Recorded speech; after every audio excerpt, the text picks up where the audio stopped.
ৰাজ্যৰ লাখ লাখ মেট্ৰিকৰ পৰীক্ষাৰ্থীৰ বাবে লৈ আহিছো এই মুহূৰ্তৰ এটা ডাঙৰ খবৰ যে কাইলৈ অৰ্থাৎ 20 এপ্ৰিলত দিনৰ 10 বজাতে মেট্ৰিকৰ পৰীক্ষাৰ ফলাফল সেৱাই ঘোষণা কৰিব আৰু এই খবৰটো ইতিমধ্যে চূড়ান্ত হৈছে এতিয়া কেৱল বাকি আছে অফিচিয়েল এনাউন্সমেন্টৰ আৰু অফিচিয়েল এনাউন্সমেন্ট আজি ৰাতিৰ ভাগত নহলে খুব সম্ভৱত কালি ৰাতিপুৱা কৰা হ'ব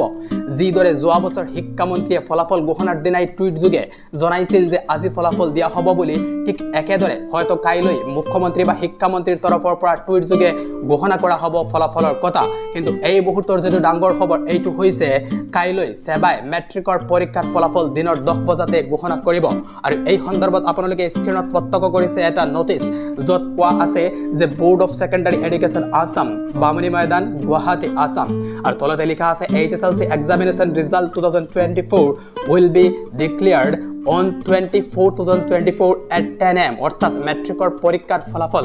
সেৱাই কাইলৈ দিনৰ 10 বজাতে 20 এপ্ৰিল দিনৰ 10 বজাতে ঘোষণা কৰিব আৰু আপোনালোকে এই ভিডিওটো সকলোকে শেয়াৰ কৰি দিব যাতে তেওঁলোকেও এই বিষয়ে আগতে জানিব পাৰে আৰু ফলাফল চেক কৰাৰ বাবে এই ওয়েবসাইটবোৰত ভিজিট কৰিব পাৰে যি ওয়েবসাইটবোৰ যোৱা বছৰ শিক্ষামন্ত্ৰীয়ে টুইটত উল্লেখ কৰিছিল এই ওয়েবসাইটবোৰ হৈছে sevaonline.org resultassam.nic.in indiaresults.com results.shiksha assam.shiksha